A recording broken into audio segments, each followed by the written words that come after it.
Hi, this is Tad the Diet Coach, and today I'm here with Jason Lawson for this edition of Raw Fitness Combine, and we're going to talk a little bit about what makes Jason special, which is, I guess as of last year, you're ranked number 2 in the world for the multiply bench. You hit a bench of like 825, I think it was, right?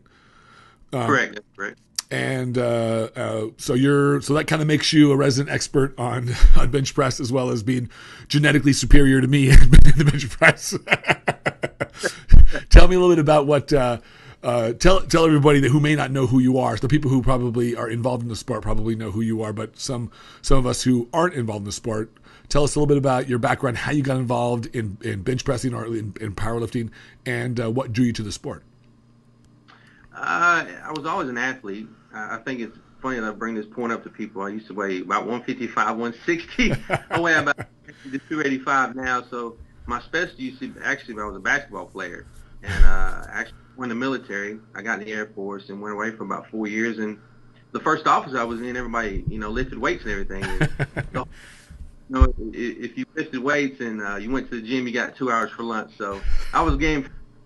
So it kind of started there, and I actually learned from a couple of powerlifters, and I actually had a good base to go on, and that actually was a huge plus for me because I didn't have to go through the trials and tribulations some people have to. I was kind of taught proper technique early on, but you still have to go through different things and find out what works for you and what doesn't work for you. So eventually, over the years, I've had to do that also, but that was in about '96.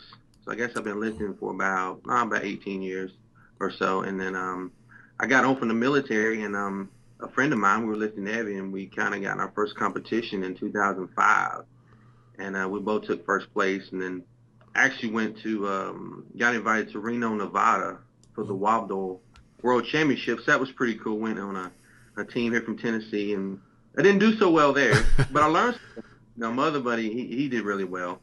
The team overall did pretty good, but it was a good experience. But that was how I got kind of started, and I was hooked. And that was how many years ago? You said 18 years. 2000. Oh, 2005. Okay, so it wasn't all that long. I mean, well, it depends on how old you are. Because for me, it wasn't that long ago. It just doesn't feel like it. So now you're doing the multiply. So you're doing you use the power suit and all that stuff in your bed. Okay. And now, Yeah. I heard through the grapevine that I know that your last bench, max bench was 825 at contest, and I heard you were going to try to go for more. You're going to try to break the record or something this next year. Yeah, actually, there's some elite lifters right now. I mean, there's a lot of guys out there benching a lot of weight, and it's still a big number. But yeah, I'm going to have to try to get 900 in July. That's what we're going for. It's very attainable. I think it just depends on if everything goes right, technique, strength, and everything. So, but that's what we're going for, 900 or plus.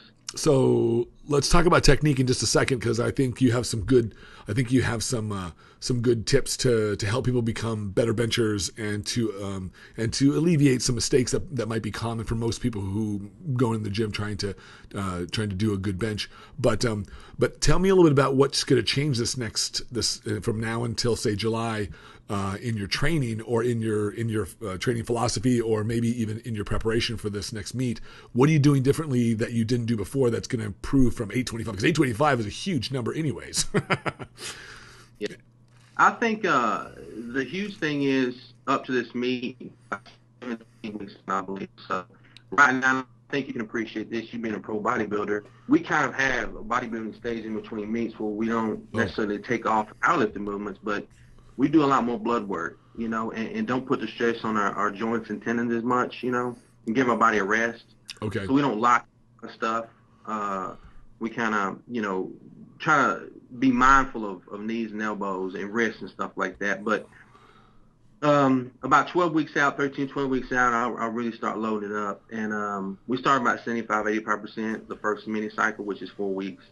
And then we'll kind of ramp it up, as we get closer. And then we deload towards the end of the cycle, going into the meet, so I can rest up and heal up, and then go into meet. Hopefully, Feeling strong. everything. I see. So, and you're gonna attempt 900. You said. Yes, sir. Okay. Well, good luck. I'll be rooting for you. um, so now I know you have some really. I know you know what you're doing when it comes to bench press, and I've not been a huge bencher in my lifetime. I think the most I ever got my weight up to, and it was just purely in the gym working out, not at a competition. I never competed in powerlifting, but was about 500, a little over 500. And for a guy my height, I'm only 5'7", and at the time I was about 240. That's and I was in my 20s. That's.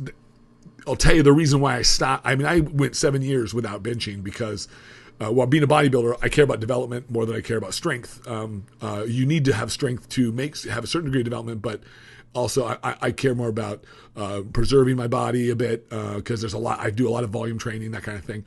But I stopped benching because I was feeling some of the shoulders issues. And while I never got injured, I knew that at the age of 26, 27, like I want to be in this sport for another 30, 40 years, and compete for another 20 years. And if I was going to do that, I was like, I'm not going to make it if I'm benching heavy every week. So I really kind of, through my own sort of evolution of chest training, I stopped doing a lot of flat benches, and I just stuck with pretty much incline bench if I was going to do bench, because I've always done that, and isolation movements. Now, from your perspective, I realized that powerlifting, there's a very specific application. Like, you have to go in the meet and bench. So you need to bench consistently. But how much does that play into your training? How much does trying to stay healthy? Because it sounds like you take that in consideration with how you move up to a contest. But how much can you really stay your body from getting those little injuries, those little things that people usually encounter when they bench heavy all the time? Can you keep away from injury this way, or is it just a matter of time? I think it's a little bit of both. I think the first one, I think you really have to look at, and I think you can appreciate this, is genetics. Absolutely. Some guys are just blessed with, good bone structure, good muscularity, and stuff like that. So that right there is a huge plus if you got that on your side. But I think the next thing is obviously knowledge and programming. You have to, you can't lift heavy all the time. And the old adage is, if you want to pick up something heavy, then you pick up heavy weight. And it is true still today. But I think some of the training principles and techniques and, some of the stuff coming out, bands and chains and stuff like that, where it's aggressive deload and, stuff like that allows you to lift heavier weights during the different stages of the lift, and in the bottom, in the hole, you don't have as much weight on you. And I guess why I bring that up is because it takes a little stress off your shoulders and sure. other things like that. But I think you have to stick to the main power movements in a training cycle. I think those always have to be there. But over time, I think if you listen to your body, you'll figure out what works for you, what doesn't work for you, and you just kind of work around those tweaks and slight injuries to make it to the end of the training cycle. But that's why programming and you writing down what works and what doesn't work is so important, because further on in your career, you'll figure out what one may not work for one of your teammates. Yeah. A lot of times in the gym, we get done with the main movement, squat, bench, or deadlift, and we'll go do different things because, this movement hurts someone's shoulder and this one doesn't, and so forth. So you adapt the training. You're adapting your training to what's called for at the moment, so to speak. Absolutely, or what you're going to benefit more from. And over the years, I think I've learned that it's a marathon, it's not a sprint. Anybody can get strong really fast. I mean, with good, diet, nutrition, supplementation, and training. But how long can you do that for? And how long exactly. period of time can you, how long can you stay in a sport? Because you were in it for 20-something years. So if somebody had to ask you to bow out after 10 or 12 years, that would have hurt. Yeah. They'd been ready to go. I'm still not ready to go yet. Exactly. So I think if you take the mentality of that, it's a marathon and not a sprint. You're more mindful of what you do. You listen to your body more. And Tad, there's many weeks we're going through training and we'll all conversate and say, hey man, I'm beat up. Let's take a day off. Sure. Or let's do blood work. And what I mean by blood work, and what this is you just fill the blood, which blood is a healer. So, if you have nagging injuries and tweaks and stuff like that, the blood work, can work wonders from week to week. But So we'll just do blood work or take the entire day off, So, and that happens a lot because we know what works and what doesn't work for us. This is kind of interesting that you bring up this point because it reminds me of some conversations I've had with some bodybuilders recently and some new technology, relatively new technology to the bodybuilding world. And I think it would be very, very applicable for the powerlifting world because it's so injury laden, or at least the potential for injury to soft tissue, tendons, ligaments, cartilage tissue is great. And I don't know if you've ever done any. I'd be interested to hear your opinion on cryogenic therapy. Have you ever heard of cryotherapy, where essentially it works like this? You get into a tank of sorts. It looks like a giant tank, and it goes up to your head, and then they reduce the temperature drastically, like negative 40 degrees. And you only, it's like, you have to get in there in with no clothes, and you get inside, and they turn this machine on, and it pumps in, I think, some kind of liquid nitrogen or something to cool off the surrounding area or something, and it brings the temperature down to about negative. I think it's like negative 40, but you're only allowed to be in it for like 2 minutes. I think 2 or 3 minutes. But it's like everyone I've talked to says, oh, it's excruciating because your muscles start to twitch, they start to contract, and you feel it. It's like you basically are going through hypothermia. But then of course only for 2 minutes, 2 or 3 minutes. I think it's 3 minutes. And they've done some studies with it, and they found that it's extremely healing on these soft tissue, on the ligaments and the tendons and the muscles, that it's extremely therapeutic and very, very healing. And everyone that I've talked to who's used it says, oh man, my joints are beat up because they've been in bodybuilding or powerlifting for a long time, and they're like, this stuff turns the clock back. It's like I feel so good. It regenerates tissue and all this stuff, and I'm like, wow, I'm like, I got to try this. Well, except for the cold part, I think I can handle it.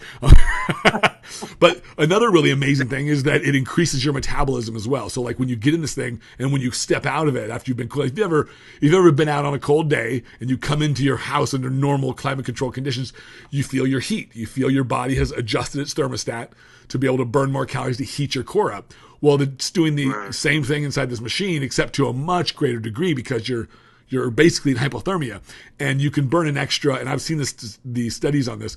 The average person can burn an extra 400 to 900 calories in 3 minutes. Like, wow. And my buddy, one of my friends, one of my pros who I work with, her husband, I think they have one of these in their gym, in their facility, and I was talking to him about it in detail, I think a couple weekends ago, and he's like, oh man, he loves it because he's had pec tear and he's had injuries from heavy benching and other stuff. But he's like, I love it, but I also hate it. He's like, because it's like, he goes, I'm sitting in this thing, and the lady who's operating the machine, she's a technician, she's like, she's always asking him, how you doing? And he's like, oh man, this is fucking cold.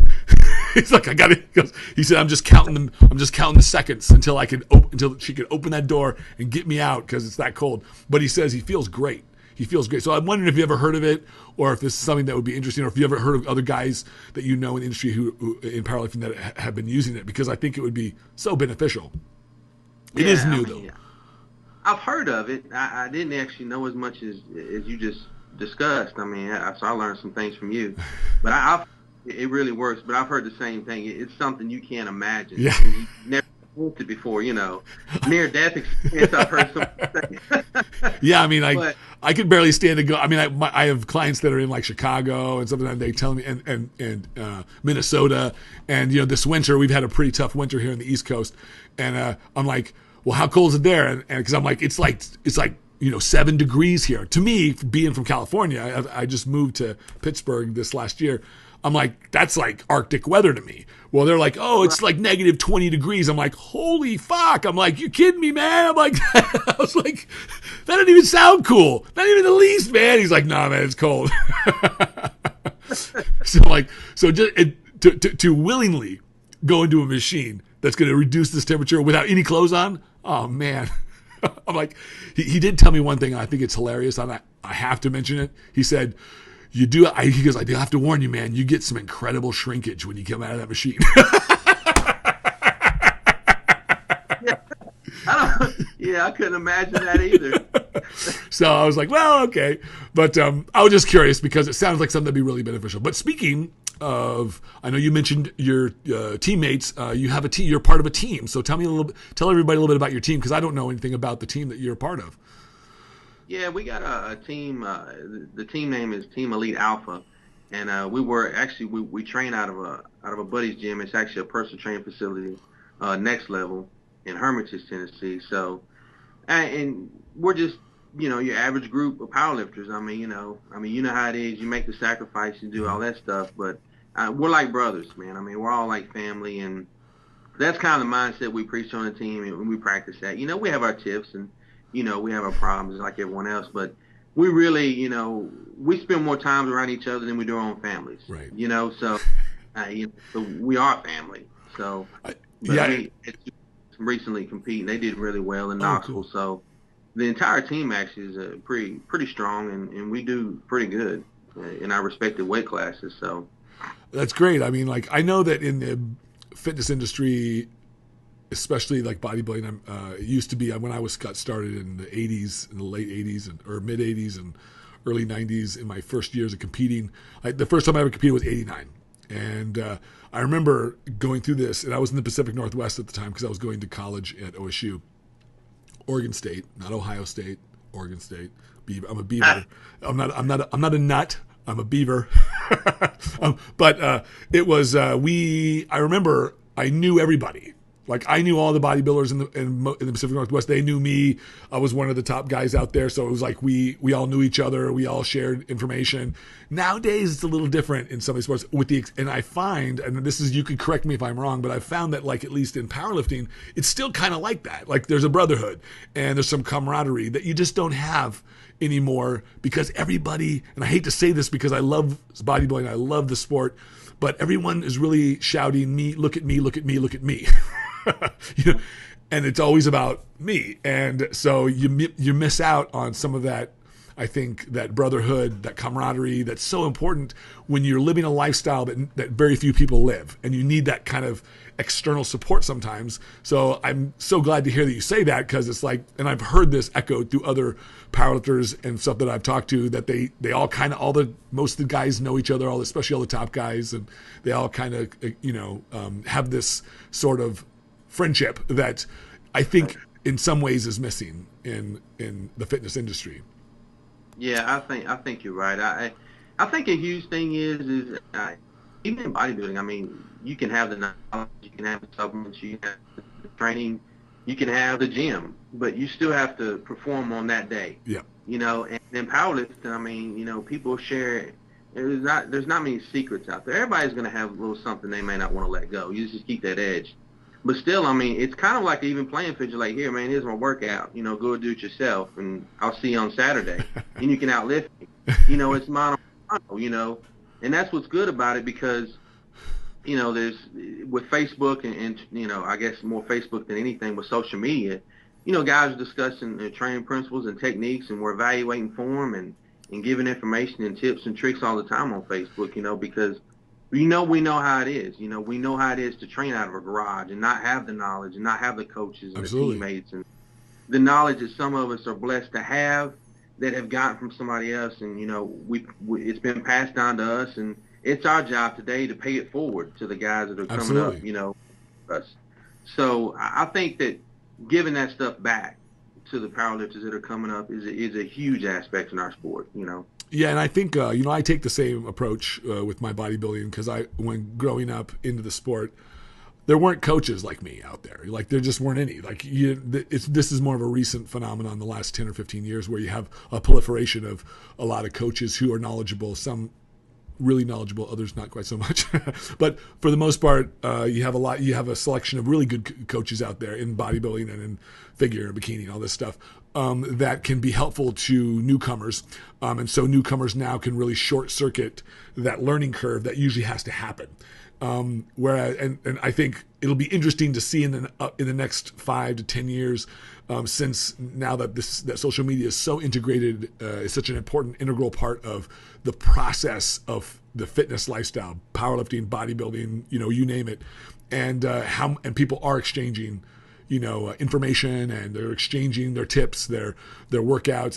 It'll be interesting to see how that affects the movement of the sport and the progress. I think it will have I can already see that it's having a profound effect, that it will help educate a lot of the newcomers and get them ramped up much quicker. Because if I knew what I know today, I would have taken at least 12 years off of the last 29 years that I've been in the sport. It would have taken easily 12 years off of it, and I would be physically in the place that I am today, in my 20s. And it's we didn't have that, and fortunately for people today we didn't have that, because I had to learn it the hard way. I had to get good mentors, and I had to get good people to help me, and I had to learn on my own. I had to do a lot of education. I went to school for it and all this stuff. So, it's a good thing for them today, but not so good for me in my history. But good for me too, because it's provided me a career. But at the same time, it's like it is interesting, and I would it would be interesting to see what's going to happen in the future. But and speaking of tips, let's talk about. And I know being a good bencher, being a world-class bench presser. Let's talk about some common mistakes, and let's talk about things how you might suggest somebody go about, some tips about making somebody a better bencher. Okay, I think that the huge misunderstanding about the powerlifting movements is anybody can lay down on a bench, grab a bar, take it out of the rack, bench press it. I don't think that's the hard part, and I think that even in your industry, in the bodybuilding industry, there's a lot of technique involved in you guys lifting too. Absolutely. Yeah. Just because we're powerlifters and we harp on technique more than anything. You need to. You need to.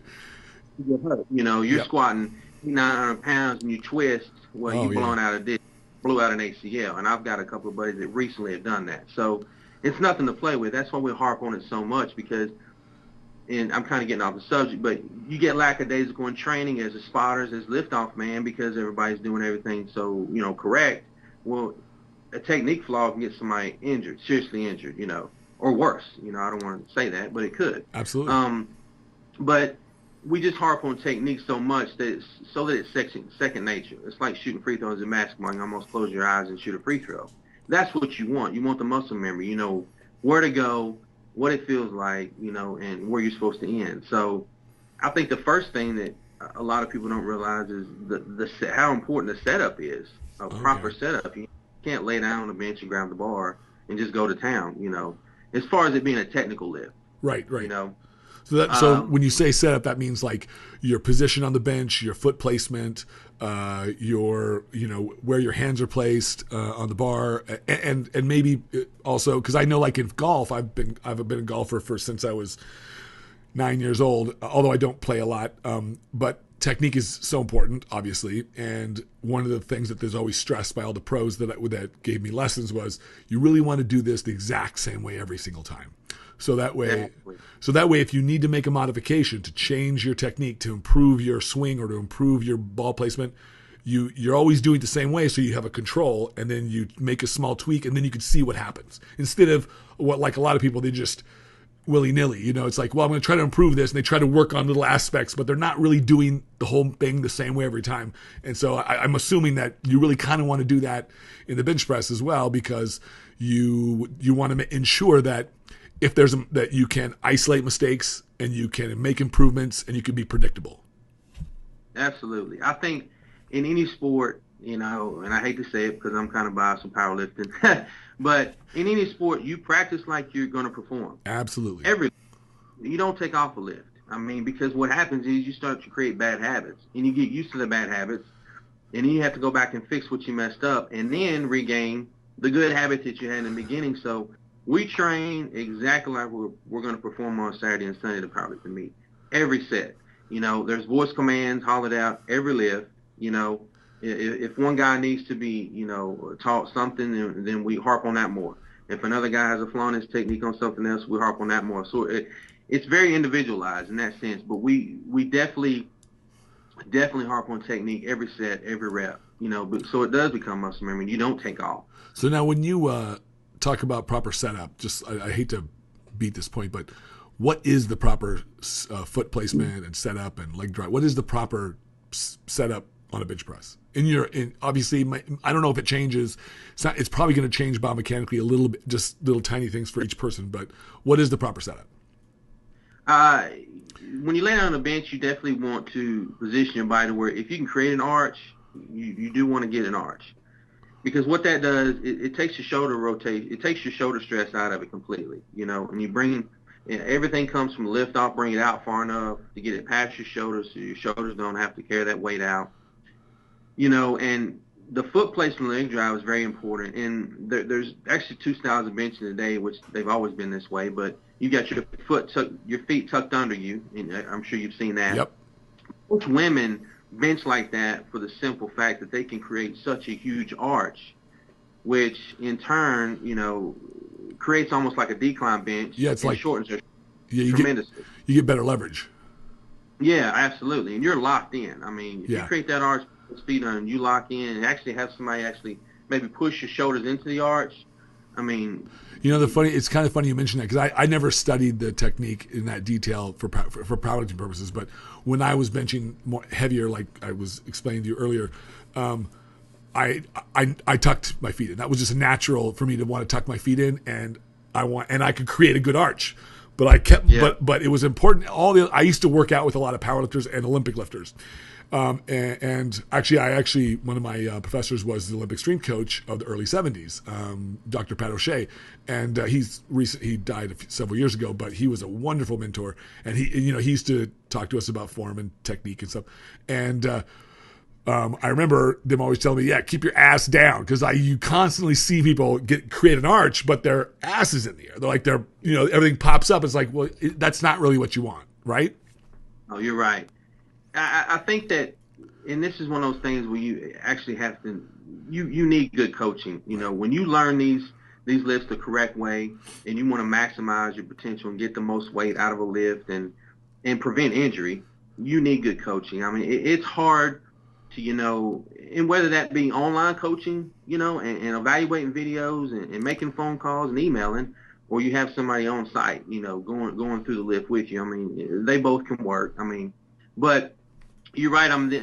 The butt coming off the bench is a huge thing in powerlifting because, I mean, you can or the lift doesn't count. Right. They don't count. The way I bench and all my guys bench and the way I was taught by my coach, which now lives in Florida, we bench with our feet out. And what that does really is benching with your feet under, you can create leg drive and you can still create power coming through your hips. But if your feet are out the way we bench, in my personal opinion, you can create leg drive like you're in a squat position. I mean, you can really push through your heels, through the floor and transfer that power through your legs, and your butt is skimming the bench, to so to say, but you're actually transferring that power from you're pushing through your heels. It's coming through your legs, through your hips, and actually back into your back. Oh. Which sounds kind of crazy when you explain it that way, but when you show somebody, it really makes sense and really comes into play. And that's why, to kind of piggyback that subject, that's why the huge thing in powerlifting, I'm sure you've heard in bodybuilding, is, your lats going to make a bigger bench. Well, of course, because that's where you hold the weight. You've seen guys come out and hold the weight in their shoulders and they're just shaking. Yeah. Your shoulder's not made for that, So right. That's hold the weight in our back. So, but back to the setup, I mean, you got feet under, feet out, but foot placement, leg drive, and, the way your shoulders are positioned in you push your shoulders together and push them back into the bench and try to transfer that load into your shoulders and back is where you would start for the proper setup. What's the next step in next tip, I should say? What's next after that? Well, after you set up, I think you need to have the bar brought out. The lift off needs to be brought out to the proper placement. Okay. You need to take it in position, and then the bar path, depending on if you're a raw bencher or an equipped bench, it's going to be slightly different. But the bar path is very important. And I mean, I guess the easiest way to explain that is if you're repping weight, you can see how the bar will jump back and forth. Yep. Maybe breastplate, maybe hit high on your chest, maybe hit on your stomach. And a lot of that comes in is, your stabilizer muscles need to be stronger, of course. But the bar path and bar placement is very important because when you go to press and, which your wrist and elbows need to be under the bar, if you're not positioned correctly, you're not going to be able to generate the power you want to coming out of the hole. So that bar path coming down from the start needs to be in the right place, because if it's off a little bit, then your press coming off, you're just not going to be able to So generate it. so is that bar path? Is it a straight plane or is it an arc? Because I've seen it done both ways. In raw benching, it's going to be more of a straight path. Okay. You're going to come out, the bars are going to come straight down. It's going to come straight. Yeah. Yeah, with the equip benching and with a shirt tightening down, the bars are going to come lower to your belly, which I'm sure you've seen videos. Mm-hmm. And that's because the shirt kind of creates a groove for you, some of the more aggressive shirts. Some shirts you can bench high in, but a lot of the shirts will kind of create a path for you. But in raw benching, your bar path's going to be more straight, because you just can't hold that extreme heavy weight out there, because your shoulders can't do it. Right. You can hold it in your back, but when you go to press, how, if it's far out and too front of you and you push it straight up, you're going to get hung out there. So, and if you press it too high, we call it chicken wing or T-Rex, where if you press it too high and your elbows flare out too fast, you can't generate power from out there either. So it's very important, when you're benching the max weight, and you see it all the time. When somebody touches the wrong place, they just don't have the strength. And you can ask them to go rest, gather your thoughts, bring them back to the bench, reset them up, and they do the exact same weight and they smoke the weight, because the bar is perfect, I'm sure you've done it. We've all done it. Absolutely. I'm more of I take more of a bodybuilding approach. So I'm always trying to feel whatever muscle I'm working the most intensely as possible. So I'm not so worried about my elbows flaring. As a matter of fact, I kind of want them to flare a little bit so I can put more isolation on my chest. But yeah, absolutely. It's definitely. So the next tip would be what's next after getting the correct bar plate, after getting correct proper setup, next correct bar placement and such. What's next after that? Well, I think that when you set up and you're pushing your heels through the floor, your feet are tucked under you, and you got leg drive, and your arch is up, and your shoulders digged into the bench, you want to keep your body under constant tension during the entire lift. And one of the big things you'll see is really when you're under that much tension, and even a raw bencher, but when you're in equipment, it's early stage when guys and girls are beginning, they find it very hard to keep that tension through the entire lift, because sometimes the lift is like 5 or 6 seconds total, right, even more sometimes. So you want to flatten out in the bottom, or you're relaxing the bottom, because what you're trying to do is you're trying to bring the bar to your body instead of taking your body to the bar, which means you're pushing up, so you want to keep tension through the entire movement, which in turn will keep you from heaving in the hole. I don't know if you've heard that terminology, Tad. I have not, no. It's kind of, you're kind of rearing up for the press. Okay, yeah. I know what it is. Sorry. Kind of want to flatten out and then kind of heave. You don't want to do that, because it's going to throw your bar path off. There's a possibility for injury, and it doesn't count in the competition, raw or equipped. So, you just always want to keep good technique through the entire movement, even if it's a max lift. You want to keep that good technique.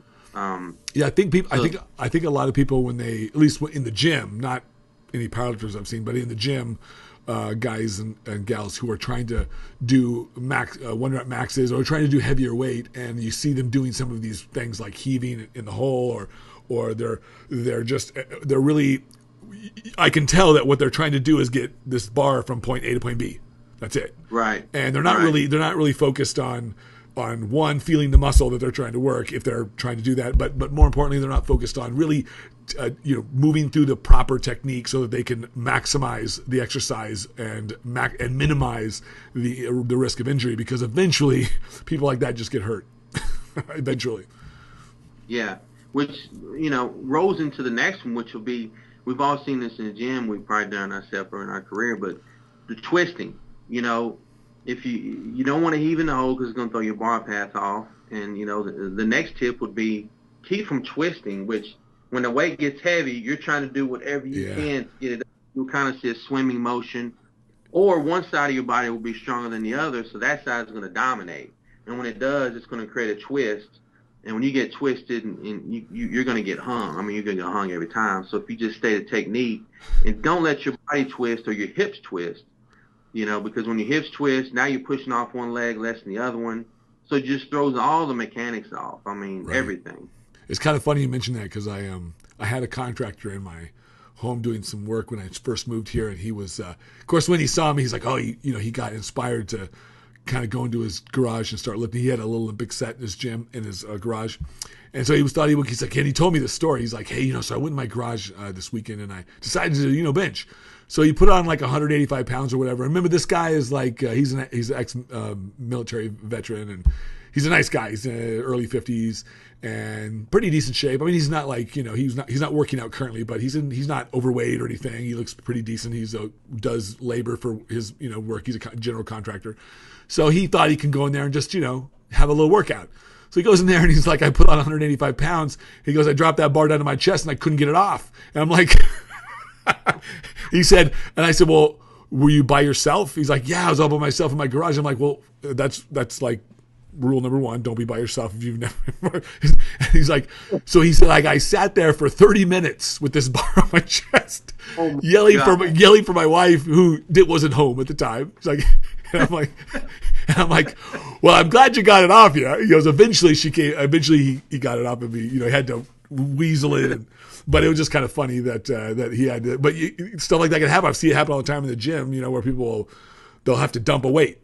And they're just they're doing this twisting thing, and they just eventually just dump it because they can't get it off. And it's like I tell people this all the time, and I would love to get your input on it, but that I'm usually speaking from a physique development standpoint, but that the weight that you use is just a tool.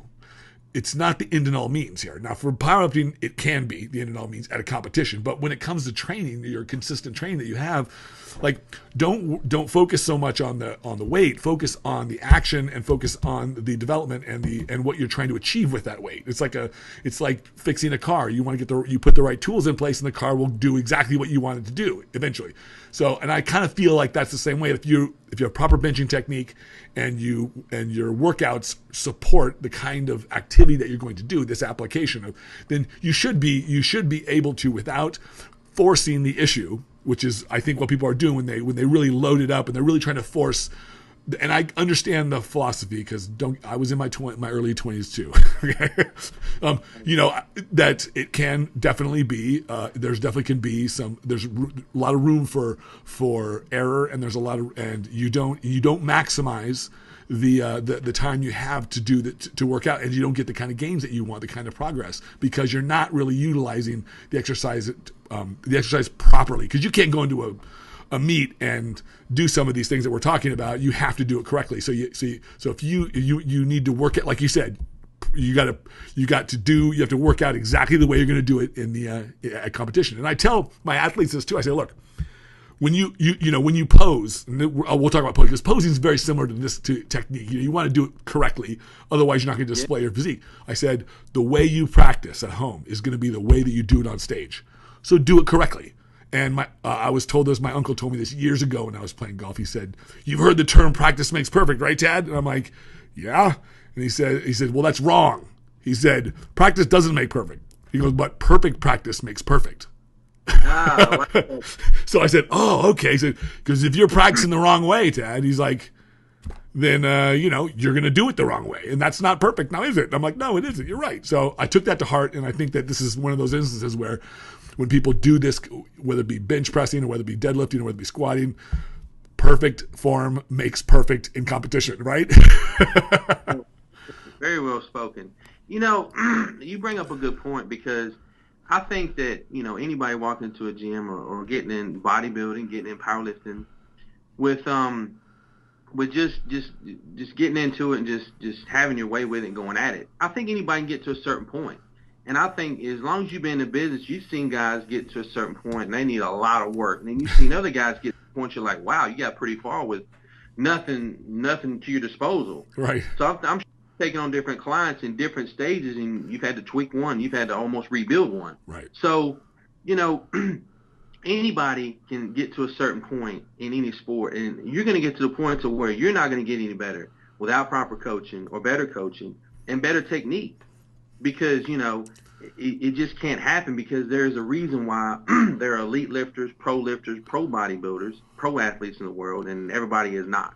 Right. Because those guys do, they go the extra mile. They have the best coach and they have the best trainers. They have the best equipment and on so forth. So, yeah, I mean, perfect practice makes perfect is very, very much the way it is. Yeah, and I think, and I think that, what was that?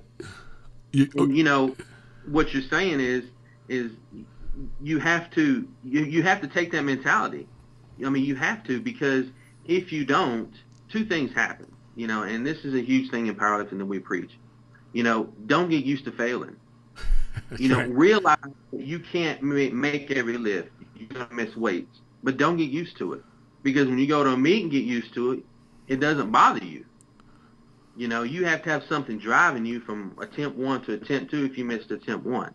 If you just we go to the back and you just lackadaisical, and you're like, oh, no, I'll get it. And you go out and miss it again, you're like, no, I'm fine, I'll get the next one, and you miss the next one. I mean, there's something wrong there. Right. You have to be like, what did I do wrong? We need to evaluate this, that, and the other, So, I mean, we don't get used to missing. We don't get used to failing.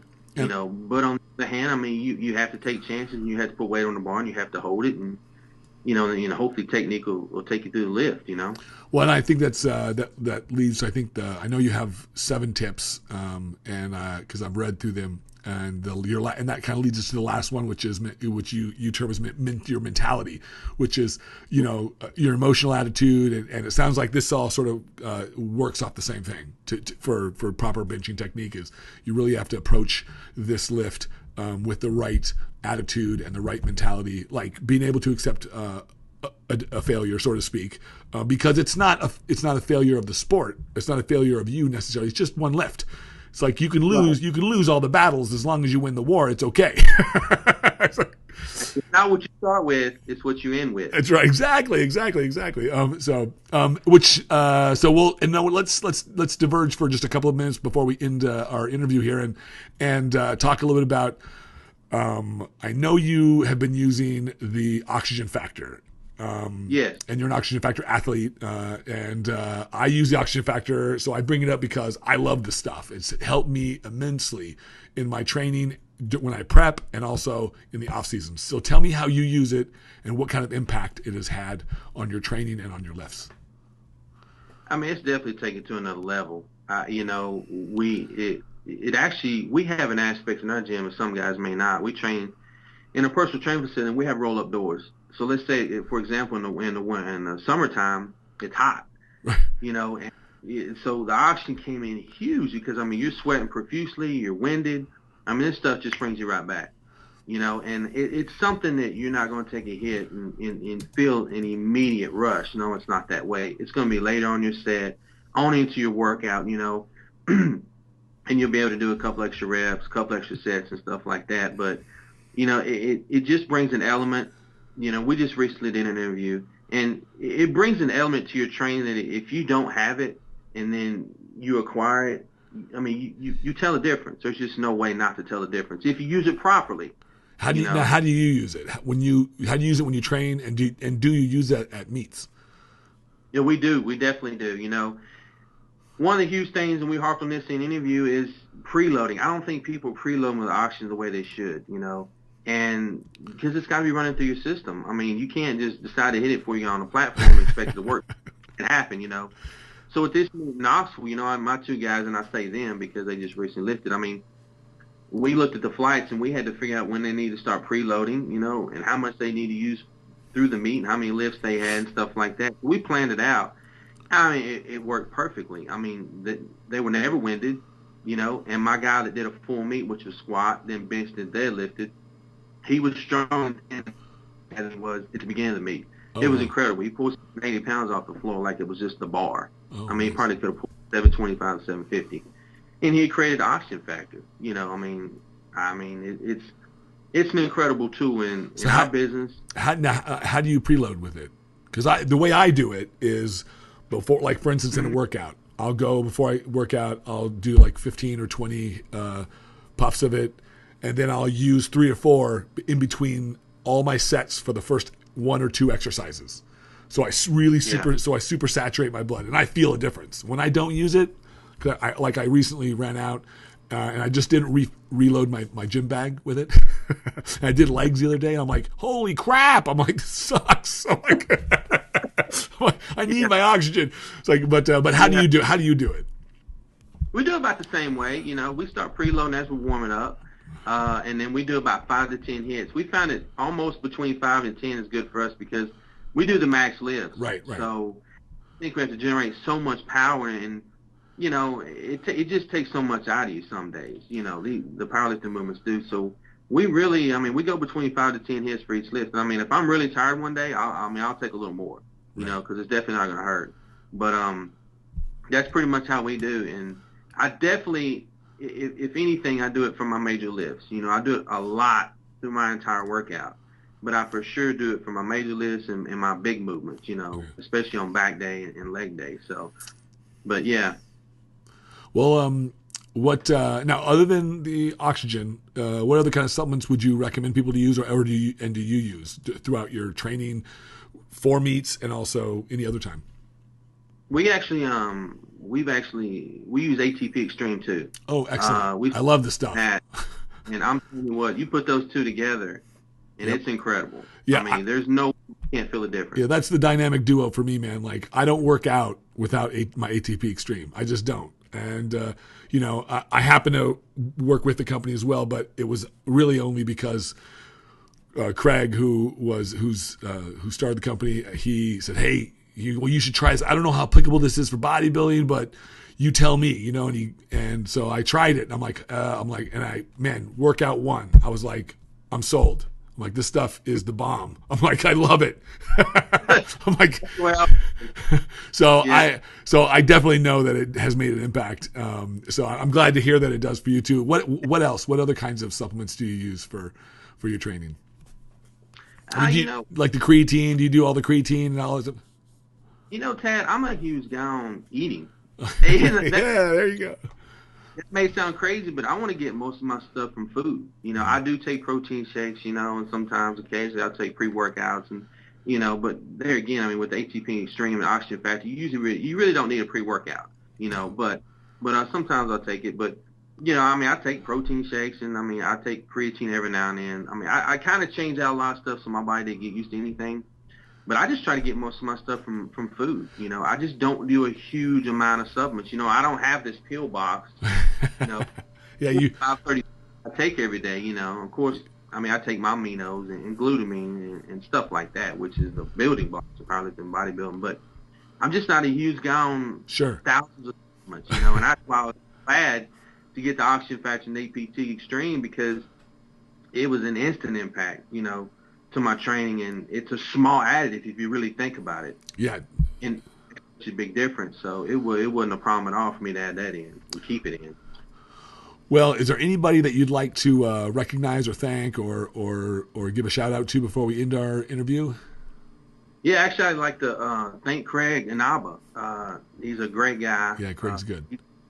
He took me on. He took our team on, the entire team on. He's given me the ATP Extreme. We're sponsored by Oxygen Factor, which played a huge role in those guys' meets this past weekend. So I can't thank those guys enough. And I appreciate you having me on the show. I really enjoyed the conversation. It's very nice to meet you, by the way. Oh, well, thank you very much.